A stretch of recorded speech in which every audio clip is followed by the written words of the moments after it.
বিচারের যে সিস্টেমগুলো, ধাপগুলো আমি কোরআনে পেয়েছি। আল্লাহর বিচারে কোনো অবিচার বলতে কিছু নেই, এটা মানেন তো? আল্লাহর বিচারে কোনো অবিচার বলেন বলেন আল্লাহর বিচারে ন্যায় বিচার যদি উনি করেন, কেউ জান্নাত পাবে না। হ্যাঁ, আল্লাহ যদি ন্যায় বিচারও কারো সাথে করে, জান্নাতে যাওয়া সম্ভব না, কারণ এক গ্লাস পানির হিসাবও দিতে পারবেন না। আল্লাহর কাছে মাপ পাওয়ার জন্য, বাঁচার জন্য একটা উপায় আছে, উনি যদি দয়া করে ক্ষমা করে দেয়। এজন্য কাবা শরীফ যখন তাওয়াফ করছিলাম, ষষ্ঠ চক্কর একটা দোয়া আমার মনে এসেছে, আল্লাহুম্মা ইন্না আলাইয়া হুকুকান ফিমা বাইনি ওয়া বাইনিকা। আল্লাহর কাছে বলা হচ্ছে, রব্বুল আলামিন, কাবা আমার সামনে, আমি তোমার গোলাম, তুমি আমার মালিক। আমি গোলাম হিসাবে তুমি আমাকে বহু কিছু দিয়েছো, নেই থেকে তুমি আমারে হামজা বানিয়েছো, কিন্তু তুমি আমার মালিক হিসাবে আমি গোলামের কাছে, আমি দাসের কাছে তো তুমি অনেক কিছু পাবে, আমি তো কিছুই দিতে পারলাম না। একটা রাস্তা আমার খোলা আছে, আল্লাহ তুমি এই কাবার সামনে নিয়ে বলছি, দয়া করে আমারে মাফ করে দাও। ও নরসিংদীবাসী, হিসাব শুধু নাম শুনেছি, জীবনে কোনোদিনকে সম্মুখীন হয়েছি আমরা? এটা যে কত বড় কঠিন, যারা এই চিন্তায় থাকতো তাদের জীবনই আল্লাহ পাল্টিয়ে দিয়েছে। খলিফাতুল মুসলিমিন হযরত ওমর রাদিয়াল্লাহু তাআলা আনহু তার সন্তানটাকে মাদ্রাসায় দিয়ে আসলেন, আব্দুল্লাহ। ওখানে প্রধান বিচারপতি হযরতে আলীর সন্তান হোসাইনও পড়ে, বারবার কলম ফেলে দিচ্ছে, ডাক দিয়ে বলে, আব্দুল্লাহ তুলে দাও, তুলে দাও, তুলে দাও। তিনবার বলার পর ওনার কাছে রাগ হয়ে বলে, হোসাইন তুমি বারবার কলম ফেলে দাও, আমারে তুলতে বলো, আমি কি তোমার খাদেম, চাকর নাকি? হযরত হোসাইন মুশফসকে বলেই ফেলেছেন যে তুমি শুধু চাকর না, তুমি চাকরের বাচ্চা চাকর। ছোট মানুষ তো বোঝে নাই কথার অর্থ। একবারে বাড়িতে গেছে, তার বাবা কিন্তু দেশের প্রেসিডেন্ট, ডাক দিয়ে বলছে, আব্বা আমি আর মাদ্রাসায় যাব না। কেন?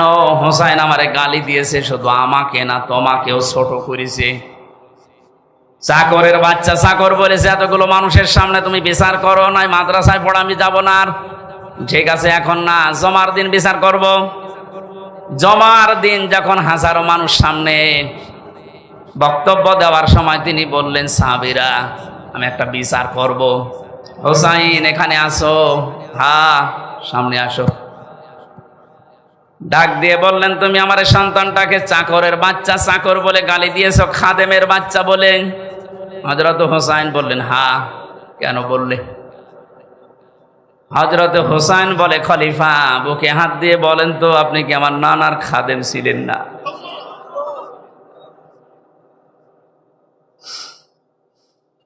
হযরত ওমরের কথা বন্ধ হয়ে গেছে। ডাক দিয়ে বলে, হোসাইন হ্যাঁ, আমি তো এভাবে ভাবিনি, আমি তো খাদেমই ছিলাম। কিন্তু তুমি কি এই কথাটা লিখে দিতে পারবা? কাগজ কলম নিয়ে আসেন। ছোট মানুষ তো, যেই কাগজ না খাজুরের পাতা নিয়ে এসেছে, উনি লিখে দিলেন, ওমর আমার নানার খাদেম ছিল, আমি দেখেছি, ইতি হোসাইন ইবনে আলী। সই করে দিলাম। কাগজটা হাতে নিয়ে হযরত ওমর চুমা খেলেন। ডাক দিয়ে বলেন, নবীর সাহাবীরা বিচার হয়ে গেছে। হযরত হোসাইন তো ছোট মানুষ, বলে, আব্বা বিচারই শুরু করলে না, কি করে হয়ে গেল? হযরত ওমর বলে, সন্তান আমার, যে বিচার করেছি এটা দুনিয়া না আখিরাতেও কাজে লাগবে। আমি যখন মারা যাব, এই কাগজটা আমার কাফনের ভেতরে দিয়ে দিও।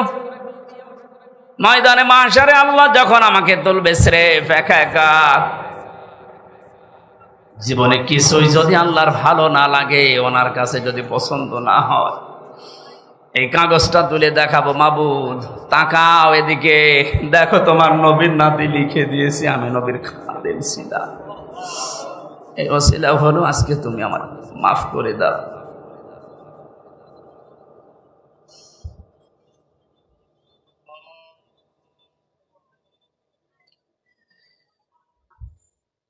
শুধু শুনেছি কিয়ামত, এটা বাস্তবতা এখন অনুধাবন করেননি।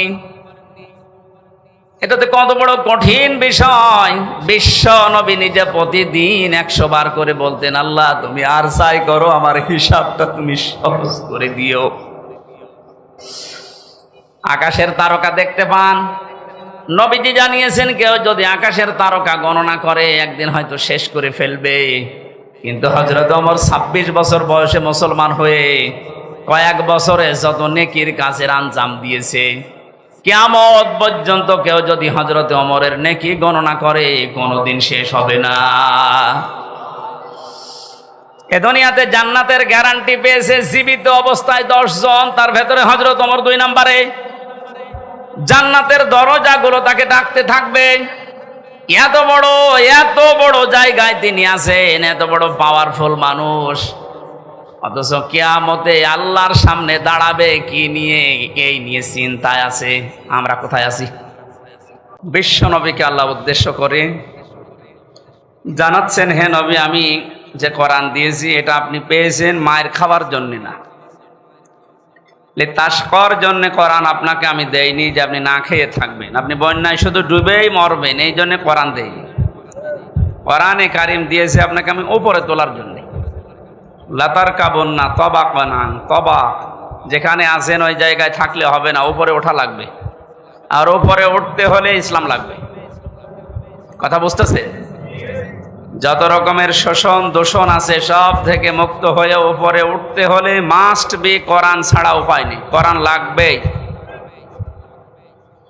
আমরা যেহেতু উপরে উঠতে চাই, আর সারা বিশ্ব আমাদের দিকে তাকিয়ে আছে, অনেকে বলতো যে আমরা রোল মডেল। কিসের রোল মডেল?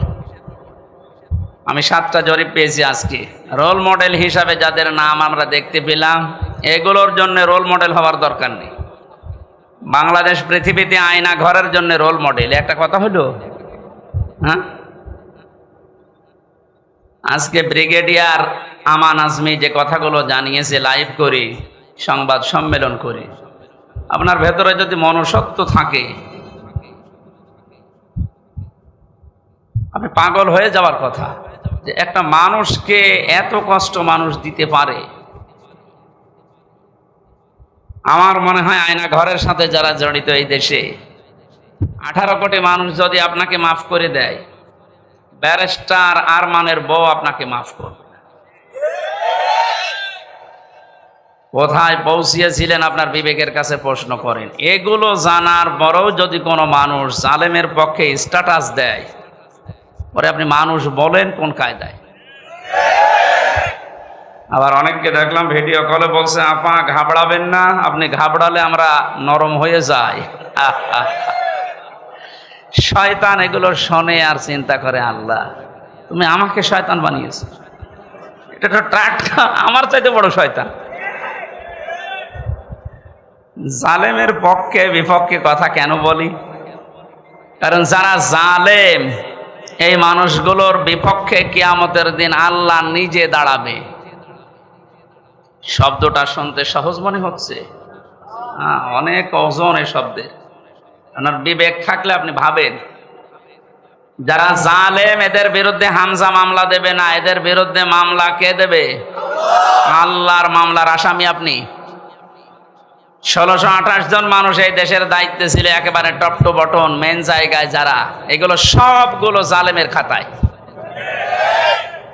এদের বিরুদ্ধে হামজার মামলা না, এদের বিরুদ্ধে সরাসরি আল্লাহ নিজে মামলা দিয়ে নিজে বাদী হবেন। এটা তো আমি বানালাম নাকি? হ্যাঁ, কোরআনে কারীম জানিয়েছে, ইন্নামাস সাবিলু আলাল্লাযীনা ইয়াযলিমুনান নাস ওয়া ইয়াবগুনা ফিল আরদি বিগাইরিল হক উলাইকা লাহুম আযাবুন আলীম। সূরা শূরা 25 নম্বর পারার 6 নম্বর পৃষ্ঠা 13 নম্বর লাইনের 42 নম্বর আয়াত। এটা তাফসিরে ইবনে কাসিরে আছে, তাফসিরে ফি জিলালিল কোরআনে আছে।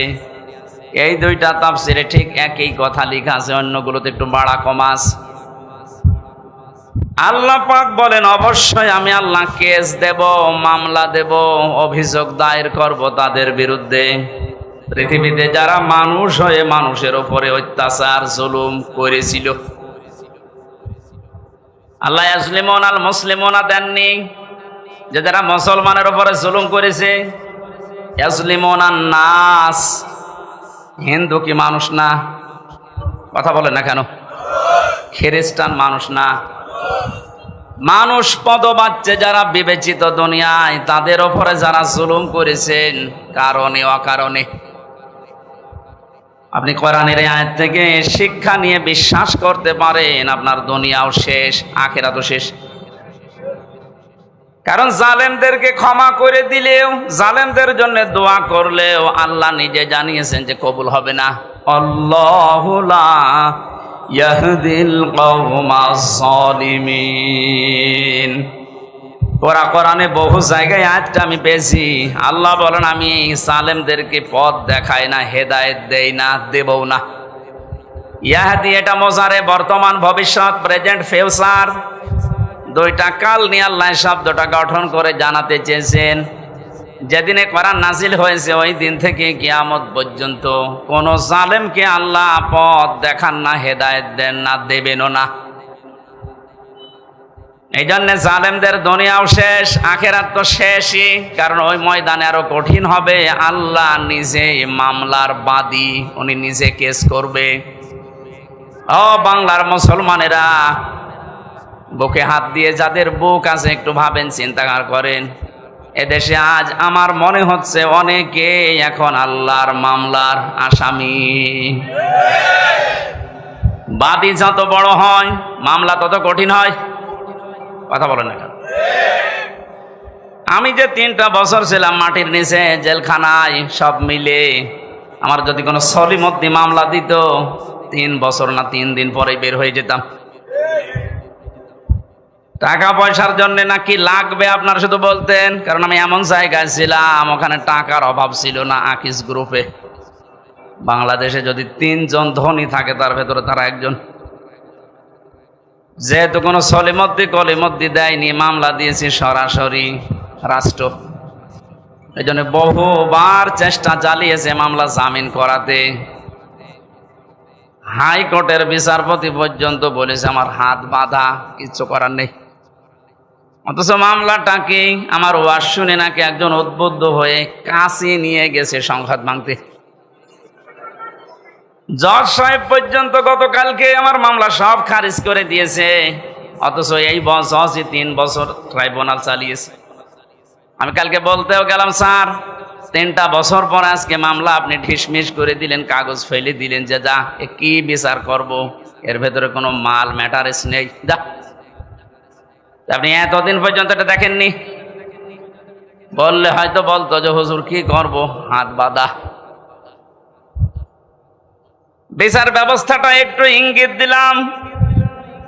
বাকি জায়গাগুলো যে কত দুর্নীতিগ্রস্ত হয়েছিল তার প্রমাণ দেশের সব চাইতে বড় মসজিদের ইমাম পর্যন্ত পালিয়েছে। যে দেশের কেন্দ্রীয় মসজিদের ইমাম পর্যন্ত পালিয়ে যায়, বাকিগুলো আর বলার অবকাশ রাখে?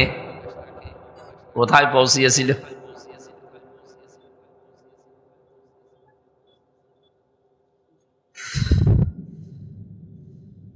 আমার মামলার বাদী যেহেতু প্রধানমন্ত্রী নিজে আলেমদের মামলার বাদী উনি ছিল, এই কারণে আমাদের জামিন নেই। অপরাধ যাই করেন না কেন জামিন হবে না। অথচ এই মামলায় যদি রায়ও দিয়ে দিত সর্বোচ্চ 3 মাস আমি থাকতাম। 3 বছর কেটে গেছে, তারপরও নাকি স্বাদ মেটছে না। বলে এখনই ছেড়ে দেব? কি আইন দেখেন তো। আদালত দোষ চায়, আদালত দেখছে না, আমরা করব কি? আর গোপনে গোপনে বলে যে কি করব, এই কয়দিনে হুজুর ছেড়ে ছাড়া পেয়ে যাবে, আর কিছুদিন থাক। জালেমরা যখন ক্ষমতায় থাকে, চেয়ারে থাকে, মনে করে আল্লাহ মনে হয় দয়া করে মায়া করে ভালোবেসে আমাদের চেয়ারে বসিয়ে রেখেছে। ওয়ালা ইয়াহসাবান্নাল্লাযীনা কাফারু আন্নামা নুমলি লাহুম খায়রুল লিআনফুসিহিম ইন্নামা নুমলি লাহুম লিয়াজদাদু ইসমা ওয়ালাহুম আযাবুম মুহিন। সূরা আলে ইমরানে আছে, জালেমেরা ধারণা করে, মনে মনে করে আমাদেরকে আল্লাহ কল্যাণ করেন, ভালোবাসেন, মহব্বত করেন, এই জন্যই আমাদেরকে চেয়ারে বসিয়ে রেখেছে। আল্লাহ পাক বলেন না, ওদেরকে চেয়ারে বসিয়ে অপকর্মগুলো করার সুযোগ দিয়েছি যেন ওদের পাপ পরিপূর্ণ হয়ে যায়। বাস্তবতা এইটাই। 16 বছর বহু মহারথী চেষ্টা চালিয়েছে, কিছুই করতে পারে নাই। ছাত্রদের দ্বারা এটা হবে এদেশে কেউ কল্পনাও করে নাই। এগুলো শুধু ছাত্র না, আবাবিল পাখি যেমন আল্লাহ পাঠিয়েছিলেন, আমার মনে হয় এদের ভেতরে এরকম শক্তি আল্লাহ ভর করিয়ে দিয়েছে। লিয়াজদাদু ইসমা, কোরআন শরীফ 100% সত্য। জালেমদের পাপ যখন পরিপূর্ণ হয়ে যায় তখন আল্লাহ পাক তার উপরে অ্যাকশন নেয়। অ্যাকশনটা কি? ওয়ালাহুম আযাবুম মুহিন, অপমানজনক শাস্তির ভেতরে একটার পর একটা ফেলতেই থাকে। আপনি তাকান একটার দিকে একটা, দেখবেন একেবারে খাপের খাপ মিলে যাচ্ছে। এদেশে যদি কিচ্ছু না হয়, কালামানিকের যা হয়েছে, জীবন আমার ধন্য হয়ে গেছে। এত অপমান একজন বিচারপতি হতে পারে,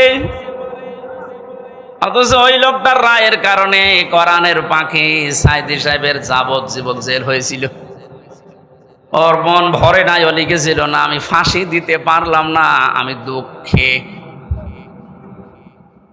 মহান আল্লাহ পাক প্রতিশোধ নিয়ে এমন জায়গায় তারে পৌঁছিয়েছে, আমার মনে হয় এই বাংলাদেশে এত নিচে কাউকে আল্লাহ নামায়নি। ওর বিসি পর্যন্ত উড়ে গেছে। এটা টকশো থেকে যেন ডাবিং করে বলছে, হ্যাঁ তারপরে আমার বিসিতে মারবে।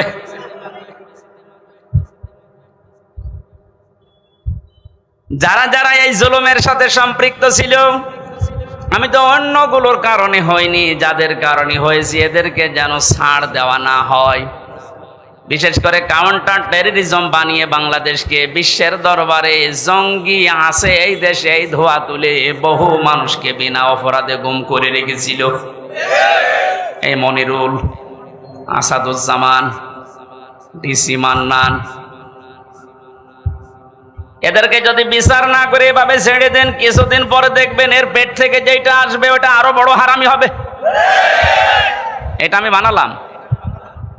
হযরত নূহ আলাইহিস সালাম দোয়া করেছিলেন, আকালা নূহুর রাব্বি লা তাজার আলাল আরদি মিনাল কাফিরিনা দাজ্জারা ইন্নাকা ইন তাজারহুম ইউদিল্লু ইবাদাকা ওয়ালা ইয়ালিদু ইল্লা ফাজিরান কাফফারা। হযরত নূহ একেবারে অতিষ্ঠ হয়ে শেষ পর্যন্ত বলেছিলেন, মাবুদ এ কাফেরদের একটা আন্ডা বাচ্চা পর্যন্ত যেন ছাড় না পায়। ওদেরকে তো তুমি শেষ করবে, ওদের বাচ্চারা যেন না থাকে, ওদের আন্ডা বাচ্চা যেটা থাকবে ওর পেট থেকে যারা আসবে পরবর্তীতে ওরাও তোমার বান্দাদেরকে বিপদগামী করবে। এই 16 বছরের রেজাল্ট এইটা, এদের পেট থেকে যেগুলো আসে ওইগুলো ডবল হারামি হয়। গতকালকে আমার সামনে তুলছিল হাজী সেলিমকে, ওই যে ফেরেশতা দেখলাম, শয়তানও অত নিচে নামে নাই, মুখ দিয়ে কথা বের হয় না, নৌকা বলতে গেলে হৌকা বলে ফেলে, অথচ ওর চরিত্র কত খারাপ। কালকে মানুষ এই কোর্টে নেওয়ার সময় অনেকগুলো দেখিয়েছে। এ মুরব্বী মানুষ, শরীর চলে না, প্রতিবন্ধী শুনলাম, অবৈধ মেয়ে লোক ছাড়া ওর রাত কাটে না। তার নামের আগে দেখিয়েছেন হাজী সেলিম। এর অবস্থায় যদি এই হয় শরীর চলে না, যাদের শরীর অল্প একটু চলে তাদের অবস্থা কত নিচে আপনি কল্পনাও করতে পারবেন না।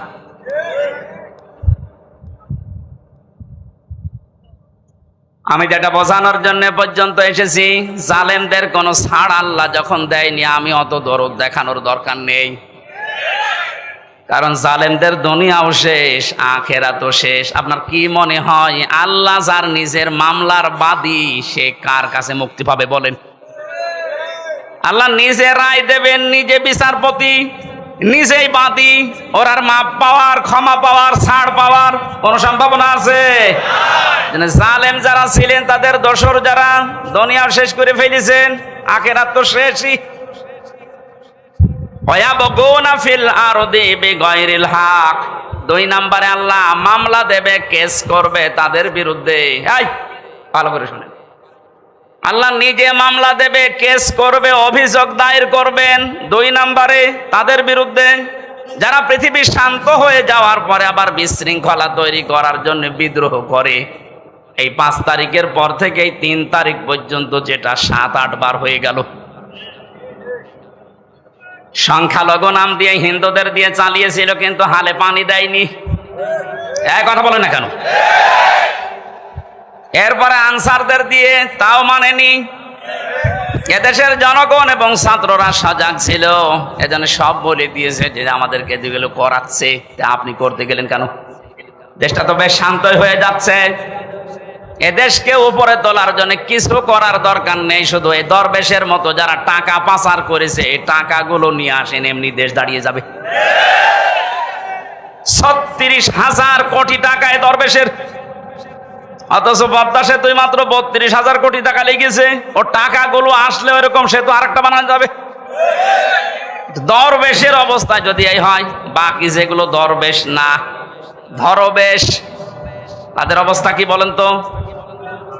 আমি কয়েকদিন আগেও বাইরের কয়েকটা রাষ্ট্র ঘুরে আসলাম, ওদের যে বেগম পাড়া দৃশ্য দেখলে চোখ কপালে উঠে যাবে। কি করেছে কি তারা!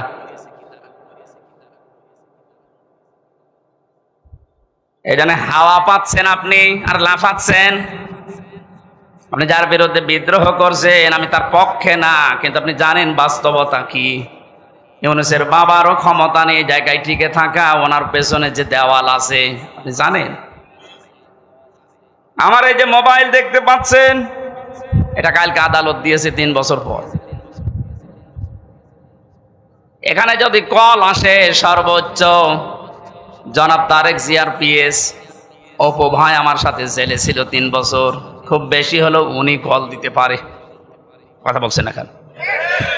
আর সর্বোচ্চ বাংলাদেশে আমার মনে হয় খুব বেশি থেকে বেশি হলেও জামাত ইসলামের যিনি আমির আছে ডাক্তার শফিকুর রহমান, উনি দিতে পারে। আর ডাক্তার ইউনূসের মোবাইলে কল আসে কোথা থেকে জানেন আপনি? ওনার মোবাইলে কল দেয় জো বাইডেন, বারাক ওবামা। টের পাচ্ছেন? আন্দাজে লাফাচ্ছেন। আমি শুধু ইঙ্গিত দিলাম, নিচে নামলাম না। আপনি আশা করি বুঝে ফেলেছেন। বাস্তবতা কিন্তু এইটাই। একটা হুঙ্কারে ভারত কিন্তু জড়সড় হয়ে গিয়েছিল। উনি যে বলেছিলেন ক্ষমতাটা পাওয়ার পরে যে 7 সিস্টার কিন্তু আস্ত রাখবো না, ওনার কথা না ওটা, ওনাকে দিয়ে বলা হয়েছে। ওরকম কথা আমি বললে কোনো গুরুত্ব দিত ভারত? এই কথা বলেন। ও কথাটা যার মুখ দিয়ে বেরিয়েছে তার মোবাইলে কল আসে কোন জায়গা থেকে আপনি টের পাচ্ছেন? মালয়েশিয়া ছিলাম কয়েকদিন আগে, ওখানে যাদের জাতীয় অনুষ্ঠান যেগুলো হয়, সারা বিশ্ব থেকে যে 10 জন মানুষকে ওরা দাওয়াত দেয়, তার ভেতরে বাংলাদেশে একজন, শেখ হাসিনা। গোনাই ধরে না। ওখানে দাওয়াত পেয়েছে বাংলাদেশি ডক্টর ইউনূস, ভারত থেকে পেয়েছে শাহরুখ খান। এইরকম মানের সারা বিশ্বের ভেতরে 10 জন মানুষের তালিকা আমি পেয়েছি, তার ভেতর ওনার নাম আছে। যে বিশৃঙ্খলা তৈরি করে বিদ্রোহ করে আন্দাজে যা তা করবেন, মনে হচ্ছে ছাড় পেয়ে যাবেন। উনি কথা বলে কম, কাজ করে কিন্তু বেশি। এই জন্য সাবধান করলাম, আমি জানি যেহেতু বিষয়টা, এই জন্য বলছি। আর ওটা তাই বাদই দিলাম। আপনি এই যে শান্ত হয়ে যাওয়ার পরে বিশৃঙ্খলা করে কেন? এতদিন এই আনসাররা কোথায় ছিল? এই 15 বছর আপনি তো কোনোদিন মাঠে নামেননি। আপনার এত বড় আদায় করা দরকার। 15 বছর কোথায় ছিলেন আপনি? 9 সাল থেকে শুরু করে 24 সাল পর্যন্ত 42,000 আনসার নিয়োগ হয়েছে, তার 35,000 হচ্ছে গোপালগঞ্জের। ইয়ার কে মারা জায়গা পান না? আর আমরা কি এই 63 জেলার লোক সব ঘাস কাটছি? কি করেননি বলেন?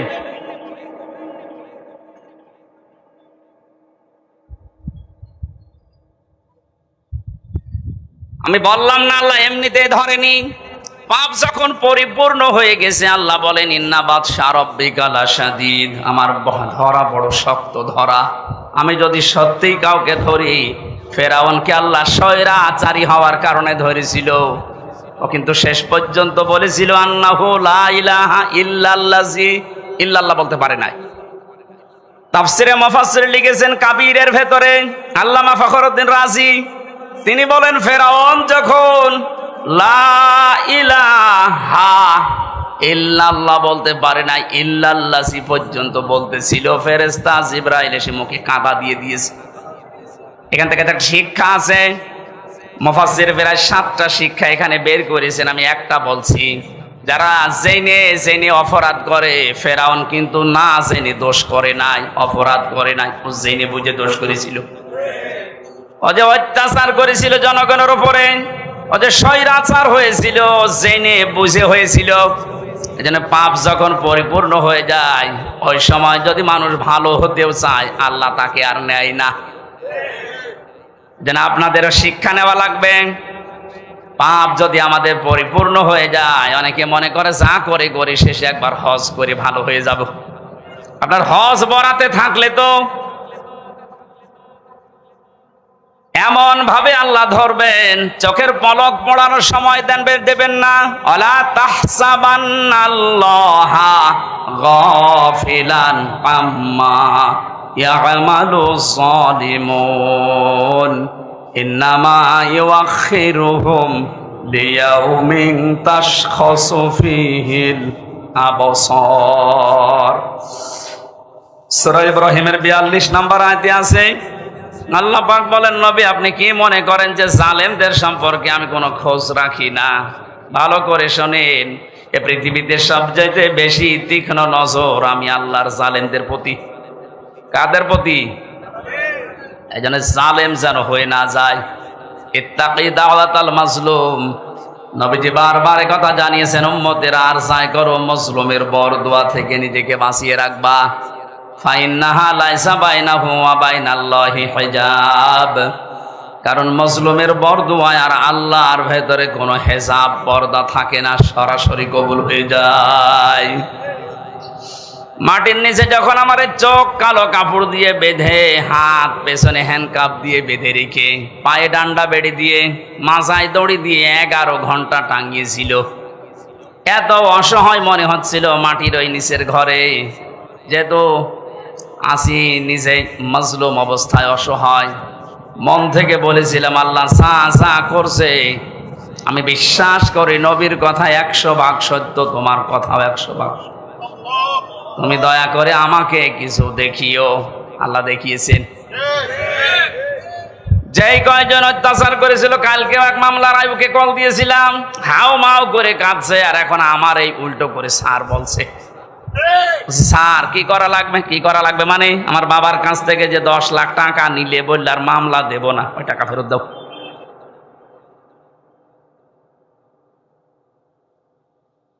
পাপ এমন পর্যায়ে পৌঁছেছে, আমার নিজেরটাই বললাম, বাকি ওই যে ছোট হুজুর যেটা রফিকুল মাদানী আমার সাথে ছিল 2 মাস, আমার বলছে হুজুর আমি তো ছোট মানুষ, আমার সাথে যা করেছে বলার মতো না। রাত 12:30টার সময় আমারে নিয়ে গেছে হাতির ছিলে, 2 পাশের রাস্তা ব্লক করে দিয়ে পুরা উলঙ্গ করে, 1 টুকরা কাপড় আমার শরীরে রাখে নাই, একটা সিগারেট আমার হাতে ধরিয়ে দিয়ে একটা উলঙ্গ অর্ধ উলঙ্গ মেয়ে লোক কোথা থেকে যেন নিয়ে আসলো, পাশে দাঁড় করিয়ে দিয়ে ছবি তুলছে, বলছে এটা কালকে ছেড়ে দেব, মানুষ জানবে যে পিসকে হুজুর কেমন। বলছে হামজা ভাই আমি যেহেতু ছোট মানুষ, ওদের তুলনায় মেয়েটা আমার পাশে দাঁড়িয়েছে, ওর মাথা পর্যন্ত আমি না, এত লম্বা মেয়ে মানুষ। যতগুলো এসআই ছবি তুলছিল অট্ট হাসিতে সব ফেটে পড়ছে। একজনকে ভাই বললাম যে আমি তো অসহায়, আপনি যা করছেন এগুলোকে হারুন স্যার জানে, যে হারুন আঙ্কেল জানে না মানে উনি তো করাচ্ছে। হ্যাঁ, উনি মাঝে মাঝে রিমান্ডে এসে যে সুন্দর সুন্দর টকিং করতো, এত সুন্দর কথা বলতো ফেরেস্তার মতো, আর উনি আমার এই অপমান করার জন্য এত দূর নেমেছে। অসহায় হয়ে চোখের পানি ফেলে বললাম মাবুদ তুমি সত্য আমি জানি, যা করছে তুমি দেখতে পাচ্ছ। অন্তত দুনিয়ায় তুমি আমার চোখে দেখিও যে হারুনের কিছু হয়েছে। আল্লাহ দেখায়নি, আল্লাহ যে দেখিয়েছে 3 ইঞ্চি। হ্যাঁ, কথা বলে না, মহিলারা পর্যন্ত এখন 3 ইঞ্চি, সব মুখে সিকিউরিটি গেছে। কোথায় নামিয়েছে আল্লাহ দেখেন। তারপরে তো এখনো লুকিয়ে আছেন, বাইরে যদি জনগণ পায় পিটিয়ে মেরে ফেলবে। যে কয়টারে পাচ্ছে, কেউ ডিম মারছে, কেউ পানি মারছে, কেউ কেক মারছে। এদেশে ইসলাম এবং মুসলমানদের বিরুদ্ধে প্রকাশ্যে এবং গোপনে যারা যুদ্ধ ঘোষণা দিয়েছিল, তার ভেতরে আমার কুষ্টিয়ার ননু আলী একজন। ননু না ইনু, ইনু ননু। শয়তানের উপরে এত রাগ মানুষের, আদালতে তোলার সময় একজন দিয়েছে 1 লাথি। কালকে হাজিরা দিতে গিয়ে ওই পুলিশগুলোর সাথে দেখা, গারদে নিয়ে গেল আমারে। ভেতরে এসে বলছে, হুজুর কতদিন আসেননি? আমাকে কি করতে আসবো আবার? কিছু শোনেন, আপনার কুষ্টিয়ারে যে ইনুমিয়া, ওরা আমরা এত সিকিউরিটি দিয়ে ভালোভাবে নিয়ে যাচ্ছিলাম, কোন দিক থেকে লাল পোশাক পরা একজন এসে মারলো লাথি। কিচ্ছু করার নেই, ধর ধর করতে করতে পালিয়ে গেছে। দেখতে আর একজন লাথি মারার জন্য আসতেছে। মহিন, আল্লাহ যে বলেছে এখন নিচে নামাবো, মানুষ কল্পনাও করতে পারবে না। অথচ 5 বছর আগে ওর দাপট দেখেছেন। এদেশে আলেমদের নামে তেতুল হুজুর লাগিয়েছে এই লোকটা। হাজার হাজার আলেমের উস্তাদ যে লোকটা, আল্লামা শাহ আহমেদ শফি রহমতুল্লাহ আলাইহে, জিন্দা ওলি ছিল। হাজার হাজার মানুষকে আলেম বানিয়েছে। এই লোকটার নাম দিয়েছে এই ইনুফিত তেতুল হুজুর। আমি তিরমিজি শরীফে একটা হাদিস পড়েছিলাম যে আলেমদেরকে যদি কেউ প্রকাশ্যে অপ্রকাশ্যে অপমান করে, মহান আল্লাহ পাক ওই জামানায় ওই দেশে মানুষের ওপরে 6টা গজব নাজিল করে। তার ভেতরে 1 নম্বরে যারাই অপমান করবে তাদেরকে এত নিচে নামাবে, পৃথিবী অবাক হয়ে দেখবে যে হচ্ছে কি। এটার যে বাস্তব প্রমাণ, মানে ইনুকে দেখলাম আর এই কালামানিককে দেখলাম।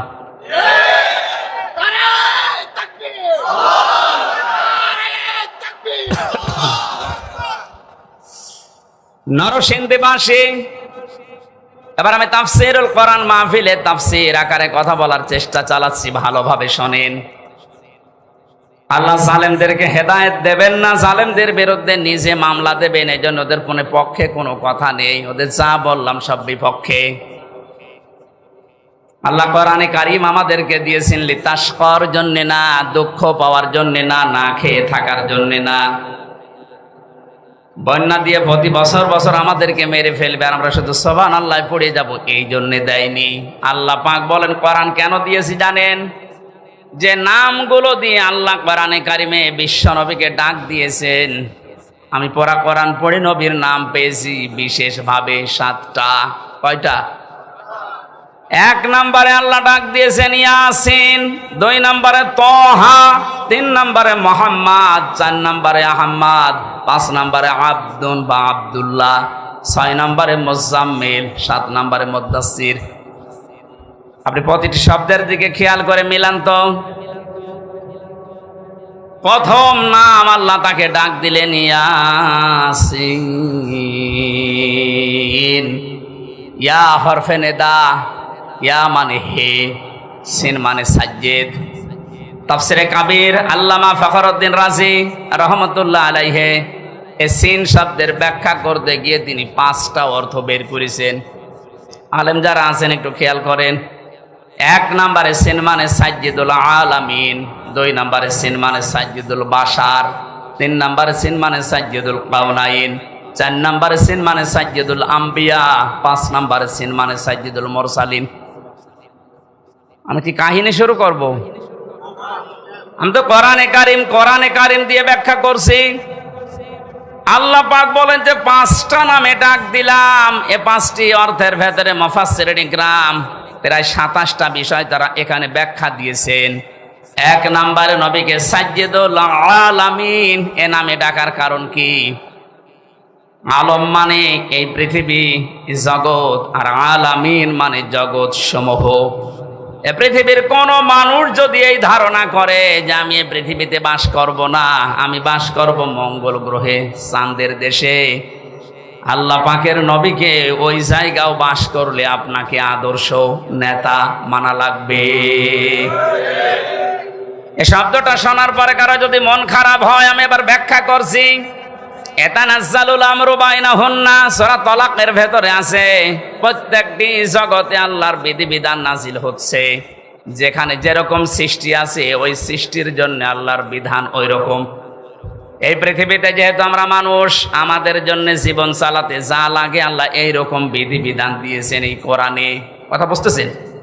কিন্তু বিশ্ব নবীর ক্ষেত্রে সাজ্জেদুল আলামিন দিয়ে জানিয়েছেন শুধুমাত্র এ দুনিয়া না, শুধুমাত্র মঙ্গল গ্রহ না, শুধুমাত্র চাঁদের দেশ না, যত জগৎ আল্লাহ বানিয়েছেন যেখানে আপনি বসবাস করেন না কেন ওখানে নবী বাদ দিয়ে অন্য কাউকে আপনি মানতে পারবেন না।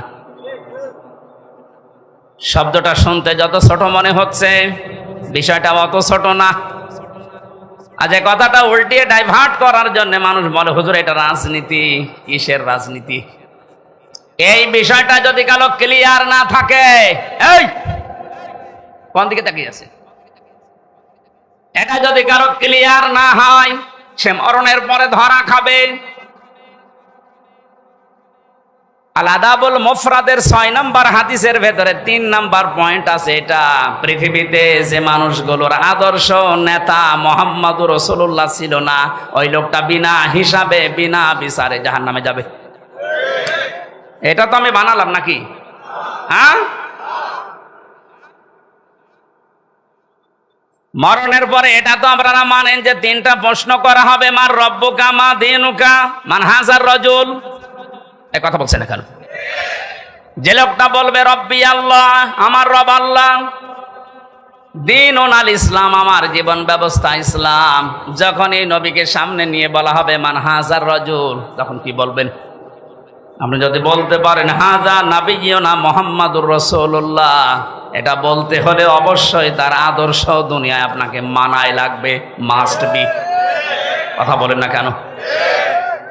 আমি সহ এখানে যারা বসে আছে ছোট বড় অধিকাংশ মানুষ আমরা জানি ইয়াসিন এই সূরা পড়লে 10 খতম কোরআন শরীফ পড়ার সওয়াব হয়। তা জানেন না? মাস্ট বি সওয়াব হবে, কিন্তু এর ভেতরে 83টা শিক্ষা আছে। এগুলো যদি আপনার প্র্যাকটিক্যাল লাইফে থাকে তখন সওয়াব পাবেন। আপনি মন মতো পড়ে গেলেন, একটাও ভেতরে নেই, উল্টা আরো গোনা পাবেন। কারণ যে ব্যক্তি এলেম অনুযায়ী আমল করে না ওই লোকটা শিরিক করে। এই কথা বলছেন এখানে। যে লোকটা তার এলেম অনুযায়ী জ্ঞান অনুযায়ী কাজ করে না সে কি করে? শিরিক। বলেন বলেন। আর শিরিক করলে তার জন্য জান্নাত হারাম। আপনি একটা কথা যদি ভুল প্রমাণ করতে পারেন আমি আর কথা বলবো না, কিন্তু কথা যদি বিশ্বাস হয় তাহলে মেনে নেওয়া লাগবে।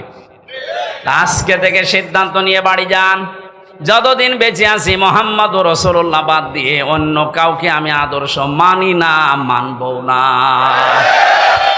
একমত আছেন কারা দেখি? লিল্লাহি। এই আন্দাজে হাত তুলে কিন্তু ধরা খাবে। এটা কিন্তু বাস্তবে নিয়ে যাওয়া লাগবে। নবী বাদ দিয়ে আমি কাউকে নেতা মানি না। এবার হাত তুলেন।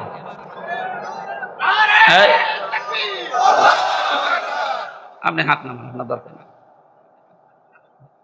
আপনি মানতে পারবেন না আমি জানি, আপনি এতটুকু দুইছেন।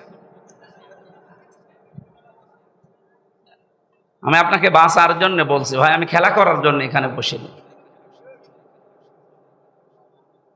এটা যদি দুনিয়ার সাথে শুধু শেষ হয়ে যেত, এই যে কোরআন শরীফ আমার সামনে, জীবনেও বলতাম না। এর সম্পর্ক রিলেটেড সব আখিরাতের সাথে। কারণ মানুষকে আল্লাহ মরণের পরে যখন বিচার করার জন্য তুলবেন, এক একজনকে তুলবেন আলাদা আলাদা ভাবে তার নিজের সামনে, নাকি 10 লক্ষ একবারে? অনেকেই বলে না কিয়ামতে আমার বাবা যান লক্ষ লক্ষ মুরিদ নিয়ে আসবে মিছিল দিতে দিতে। এটা বানানো কথা। কোরআনে কারীম জানিয়েছে সূরা মরিয়ম 16 নম্বর পারা 10 নম্বর পৃষ্ঠা 15 নম্বর লাইনের শেষ নম্বর রুকুর 95 নম্বর আয়াত। এটা তাফসিরে ফি জিলালিল কোরআনে আছে। অকুল্লুহুম আতিহি ইয়াউমাল কিয়ামাতি ফারদা। হে নবী, আপনি জানিয়ে দেন কিয়ামতে প্রতিটি মানুষকে আমার সামনে আমি দাঁড় করাবো বিচার করার জন্য, স্রেফ একা একা। কয়জন করি বলেন বলেন? নরসিংদীবাসী কোরআনের আয়াত শোনার পরে নিজের প্র্যাকটিক্যালটা একটু মিলান তো।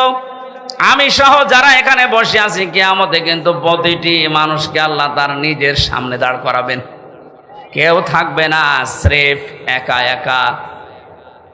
মাঝে মাঝে একা থাকুন থাকি ভাবি, আল্লাহ তুমি যদি বলো হামজা 2024 সালের আগস্ট মাসের 31 তারিখ পর্যন্ত তোরে মাফ করে দিলাম, যা শুধুমাত্র সেপ্টেম্বরের 1 থেকে 3 দিনের হিসাব দিয়ে তুই জান্নাতে চলে যা।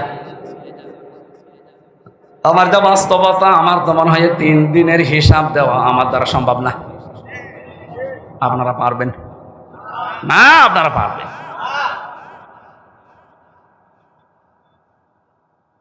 বিচারের যে সিস্টেমগুলো, ধাপগুলো আমি কোরআনে পেয়েছি। আল্লাহর বিচারে কোনো অবিচার বলতে কিছু নেই, এটা মানেন তো? আল্লাহর বিচারে কোনো অবিচার, বলেন বলেন? আল্লাহর বিচারে ন্যায় বিচার যদি উনি করেন, কেউ জান্নাত পাবে না। হ্যাঁ, আল্লাহ যদি ন্যায় বিচারও কারো সাথে করে, জান্নাতে যাওয়া সম্ভব না, কারণ 1 গ্লাস পানির হিসাবও দিতে পারবেন না।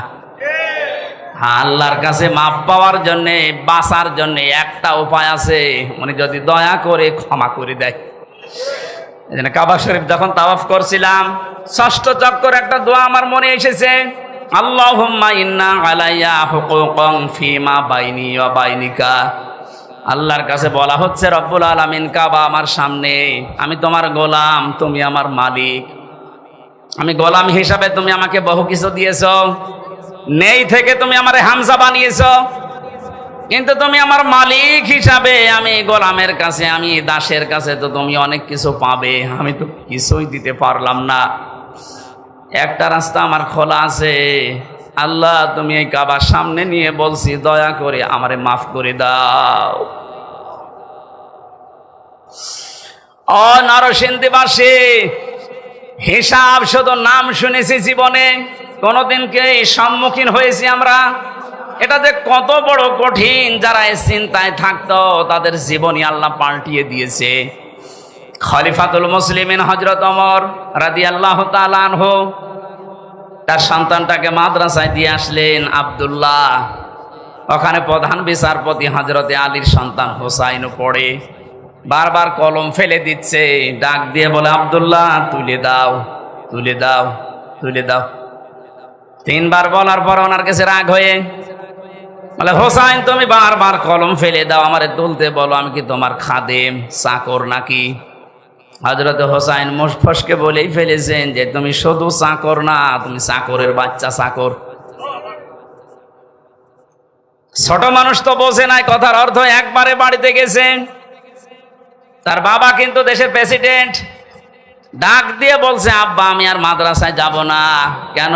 হোসাইন আমারে গালি দিয়েছে, শুধু আমাকে না তোমাকেও ছোট করেছে। চাকরের বাচ্চা চাকর বলেছে, এতগুলো মানুষের সামনে তুমি বিচার করো, নাই মাদ্রাসায় পড়া আমি যাব না। ঠিক আছে, এখন না, জমার দিন বিচার করব। জমার দিন যখন হাজারো মানুষ সামনে বক্তব্য দেওয়ার সময় তিনি বললেন, সাহাবীরা আমি একটা বিচার করব। হোসাইন এখানে আসো, হ্যাঁ সামনে আসো। ডাক দিয়ে বললেন, তুমি আমার সন্তানটাকে চাকরের বাচ্চা চাকর বলে গালি দিয়েছো, খাদেমের বাচ্চা বলে। হযরত হোসাইন বললেন, হ্যাঁ। কেন বললে? হযরত হোসাইন বলে, খলিফা বুকে হাত দিয়ে বলেন তো, আপনি কি আমার নানার খাদেম ছিলেন না?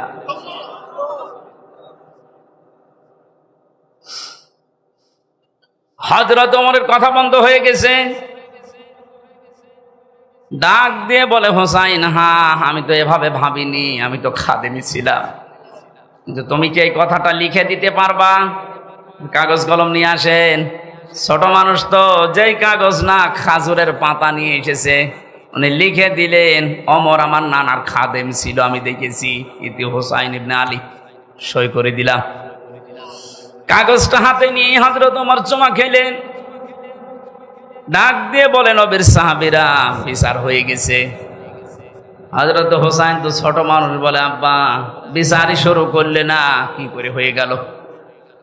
হযরত ওমর বলে, সন্তান আমার, যে বিচার করেছি এটা দুনিয়া না আখিরাতেও কাজে লাগবে।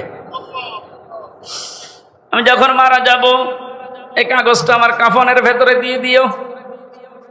ময়দানে মাহশারে আল্লাহ যখন আমাকে তুলবে স্রেফ একা একা, জীবনে কিছুই যদি আল্লাহর ভালো না লাগে, ওনার কাছে যদি পছন্দ না হয়, এই কাগজটা তুলে দেখাবো, মাবুদ তাকাও এদিকে, দেখো তোমার নবীর নাতি লিখে দিয়েছি আমি নবীর খাদেম ছিলাম, এই ওসিলা হলো আজকে তুমি আমার মাফ করে দাও।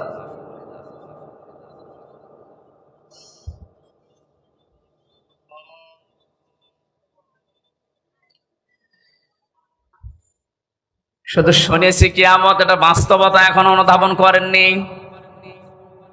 এটাতে কত বড় কঠিন বিষয়। বিশ্ব নবী নিজে প্রতিদিন 100 বার করে বলতেন, আল্লাহ তুমি আর চাই করো, আমার হিসাবটা তুমি সহজ করে দিও। আকাশের তারকা দেখতে পান, নবীজি জানিয়েছেন কেউ যদি আকাশের তারকা গণনা করে একদিন হয়তো শেষ করে ফেলবে। কিন্তু হযরত ওমর 26 বছর বয়সে মুসলমান হয়ে কয়েক বছরে যত নেকির কাজের আঞ্জাম দিয়েছে, কিয়ামত পর্যন্ত কেউ যদি হযরত ওমরের নেকি গণনা করে কোনোদিন শেষ হবে না। এ দুনিয়াতে জান্নাতের গ্যারান্টি পেয়েছে জীবিত অবস্থায় 10 জন, তার ভেতরে হযরত ওমর 2 নম্বরে। জান্নাতের দরজাগুলো তাকে ডাকতে থাকবে। এত বড় জায়গায় তিনি আছেন, এত বড় পাওয়ারফুল মানুষ, অথচ কিয়ামতে আল্লাহর সামনে দাঁড়াবে কি নিয়ে, এই নিয়ে চিন্তায় আছে। আমরা কোথায় আছি?